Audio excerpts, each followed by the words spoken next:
My name is Ravi, and I'm representing Sofocle, which is an enterprise blockchain solution company. Just a brief about Sofocle before I start on the supply chain finance using blockchain. So Sofocle is an enterprise company started about a year and a half back, and mainly working in supply chain and insurance segment.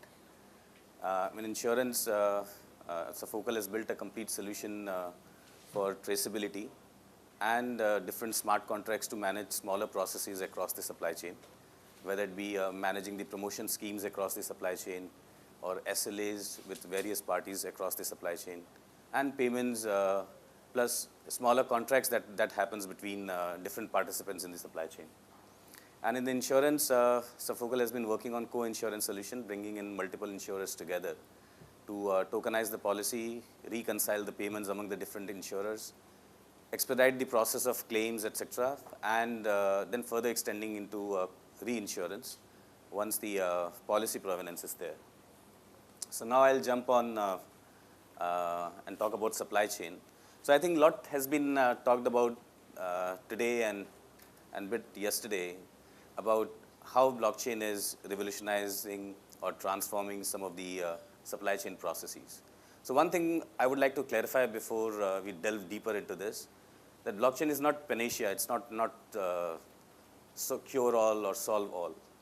Blockchain does play a role, and especially if we talk about in conjunction with smart contracts and some of the other initiatives or innovations which are happening in the blockchain space, it solves some of the key problems in the current scenario, where some of them may provide an incremental value and some of them may provide some transformative value. So not everything would be transformative, not everything would be disruptive. Some of the cases would be used only for the incremental value it provides.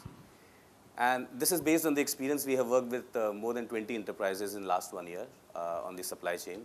And we know that on paper it looks pretty good, but in reality it solves smaller problems. The smaller values are being derived. And yes, we have encountered certain use cases where even a smaller problem that could be solved brings about a huge change in the process. So a bit about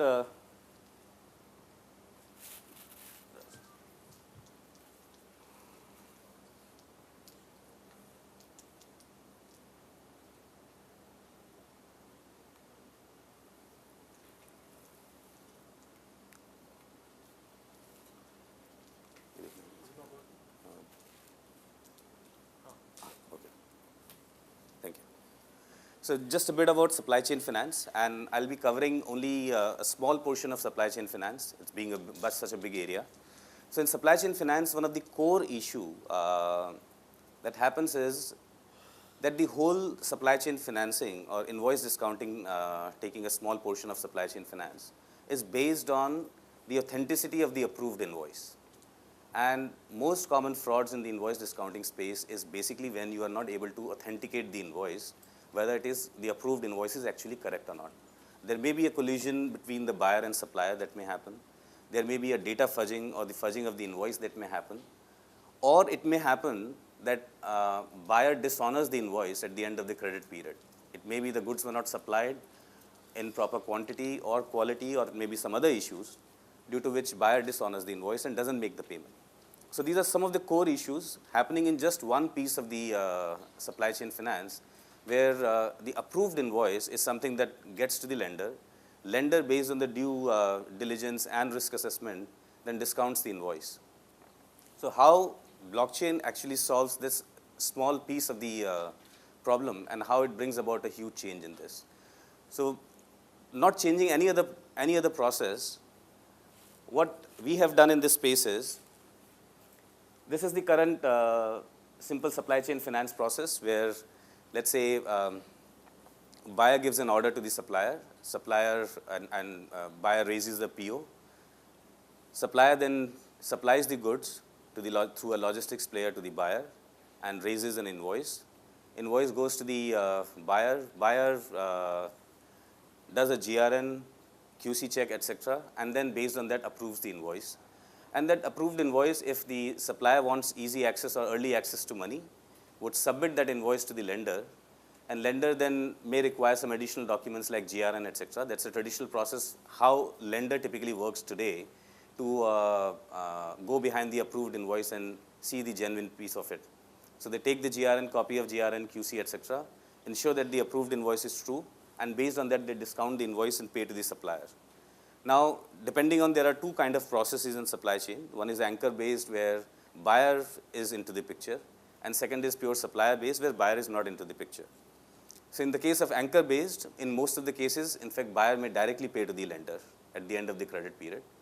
In the case where it's not anchor-based, in that case, buyer still pays to the supplier, and then supplier account is debited, which is maintained with the lender in most of the cases, or he pays directly through some other mechanism. So, and these are the three major participants that we have taken in this use case: buyer, supplier, and funders, and let's say a platform play where these three players are operating with each other. I just skip this.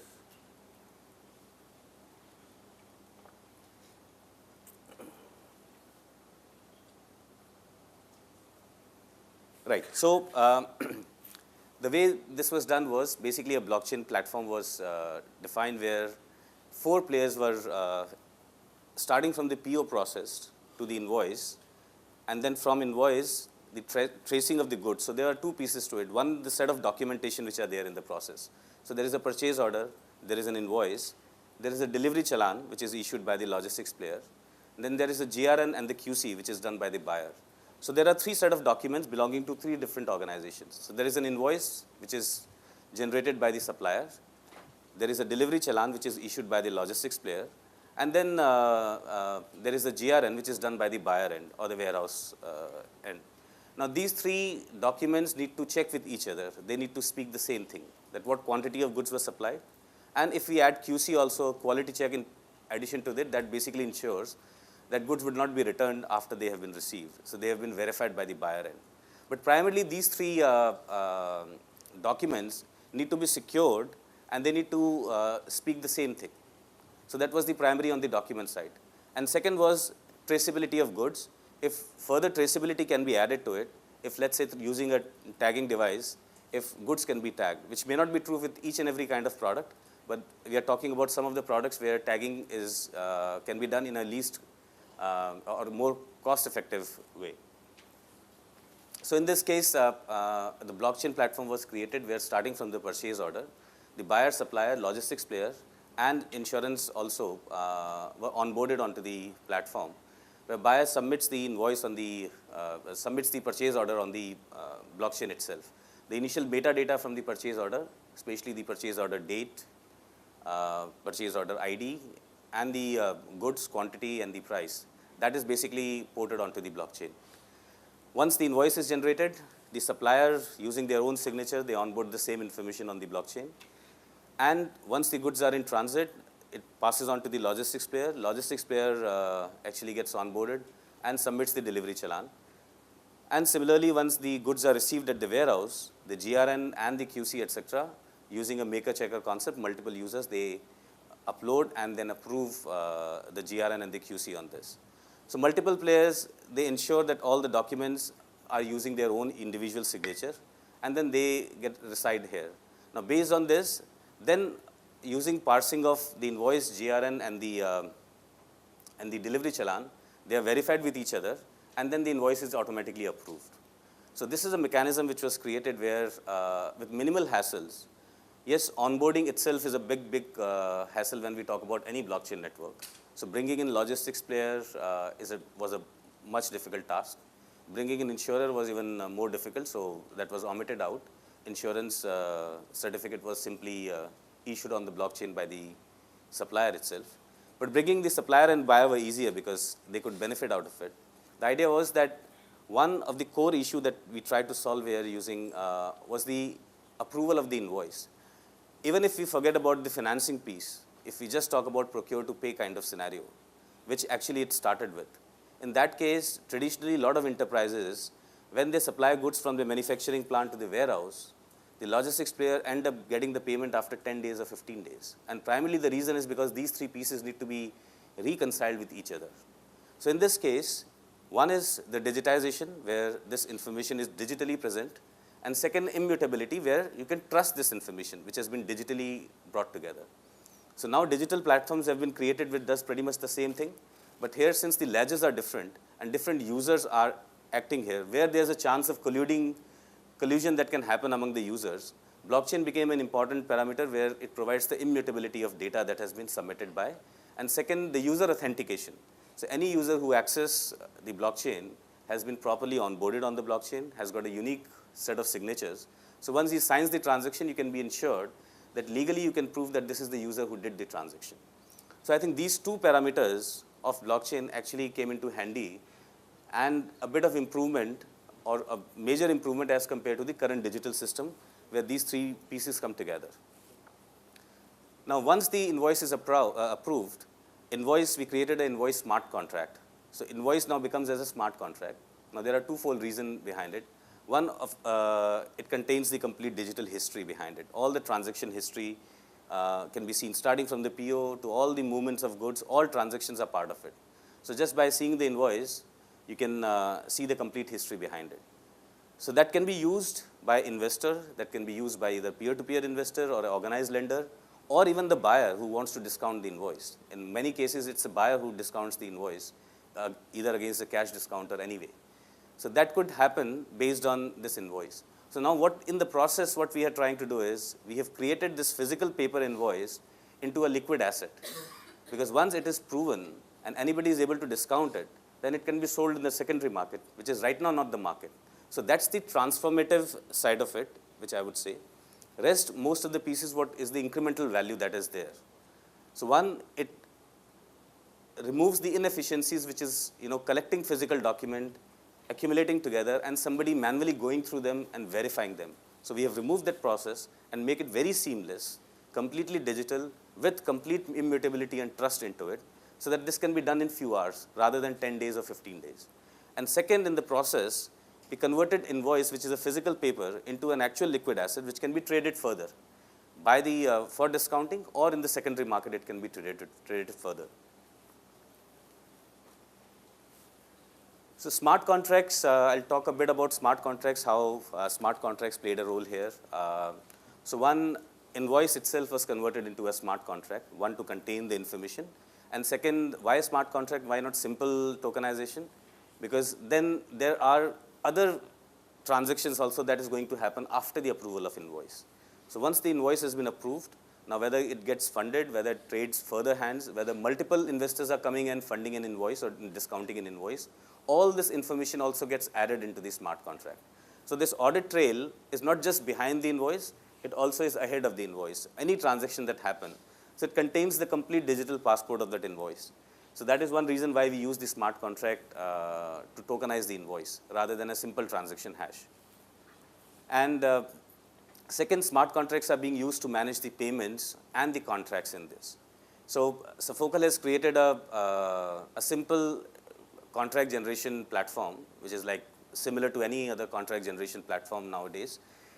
With the only difference is that whatever objective parameters are there, you can select the objective parameters, and automatically in the back end, create a smart contract and deploy it automatically. So it's a smart contract engine, which basically helps in parameterizing and automating certain processes, especially the payments. So payment smart contract was one smart contract used here, so that payments can be automated, which again goes through a different set of manual processes of verification, making the payment, and then different accounting ledger entries that happen after the payment has been done. So that process is not a very cumbersome process, but still it's a manual process. A lot of reconciliation needs to be done. By using a smart contract, that issue of reconciliation has been taken care of. So simple use cases. So the bigger problems that we tried to solve here, we actually realized on ground that it's not the bigger problems that need to be solved. It's the smaller problems that are bigger problems. So like, for example, reconciliation of payments. Now the payment, either payment by the lender or the repayment that happens to the lender. All these payments have got different accounting treatments, and different entries are made into different systems. So one entry is it touches the core banking system, it touches the LOS or LMS, it touches some other platforms that are there to reconcile. And reconciliation among these different systems is itself a big pain. So using a smart contract, we solve the reconciliation problem that happened among the different systems within the lender organization. And apart from this, we have used smart contract to manage the SLAs. So one of the use cases that we have found where IoT could play a role is, so let's say if the goods are in transit, and we know that the quality of good has to be maintained if the buyer needs to honor the payment. So supplier signs an SLA with the logistics player that goods need to be supplied. There need not to be any, so there needs to be a proper cushion, or humidity and temperature needs to be maintained in a certain range, or any kind of SLA may be there. For some of these SLA items, IoT devices have been used to measure the data. And once the data is measured, that is automatically from IoT device, because we are using an IoT framework on blockchain, which basically identifies each device also as a user on the blockchain. So once that user authentication has been done for each device, data coming from that device directly onto the blockchain is signed by the device itself. So that way you can trust any data which is coming from the IoT device. So that was used, and at the back there was a SLA agreement. So automatically once the data comes there, the SLA is checked, and accordingly if penalties need to be there or approval needs to be there, that happens automatically.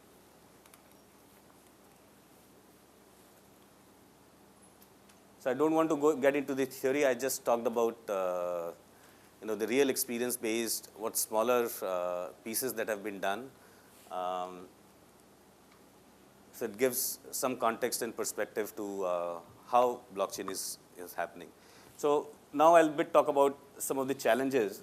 I'll skip all these pieces. So some of the challenges that we are seeing. So one of the biggest challenge we are seeing is bringing different participants on the blockchain. And that will remain a big challenge for, I think, another 2-3 years. Because blockchain brings trust, but different participants have got different reasons where they do not want this trust to happen. So that is one hard reality. Data sharing is itself a big issue, because there's a lot of privacy and confidential data that need to be shared when we talk about a blockchain network. And not everybody is very comfortable sharing the data. Even if blockchain claims that data sharing will be more private, encrypted, and secured, still it will take some time before each participant on the ground actually understands and agrees that whatever data they are sharing using a blockchain network will be actually more secured and private and encrypted. So that data will be shared with only the intended recipients. Not everybody would be able to have an access to it. To give a simple example, bringing multiple suppliers, one buyer and multiple suppliers itself was a big challenge, because one supplier thinks that whatever I am supplying may be known by the other supplier, because he has the access to the same data. Now just to tell him or convince him that the data is encrypted and he would be able to only see data based on access permissions, whatever data belongs to him, it's a very difficult task on the ground, because end of the day it's their business. It's very important for them to ensure that their competitors do not know what kind of vendors or suppliers or clients that they deal with. So that's one bigger challenge. So these are two major challenges. And third are obviously operational challenges like integration with the legacy systems. So now the next leg that we are doing in the organization is integrating building connectors with n number of legacy applications. So in supply chain, whether it be SAP, Microsoft Dynamics, some of the standard or more popular platforms, and then other mid-sized platforms, building connectors with them, so that ready plug and play can happen. Because putting cost, once we ask the company to onboard on the blockchain network, then we ask them to spend cost by assigning some IT resources to it. So it's like the challenge becomes even more bigger. So the idea is how to make it more seamless and frictionless for so that these participants can be onboarded onto the network. So one easy way we could find from the operation perspective or IT cost perspective was to build ready connectors which can be plugged in, so that they don't end up investing into while they come on the network. So I think this is pretty much I wanted to cover. Any questions?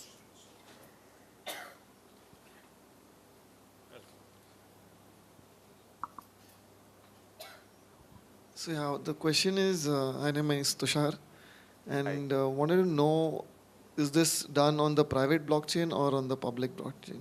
Okay. So initially, we started with the public blockchain. But then, because from our perspective, what I understand is that it does not matter. It actually matters how you architect the solution.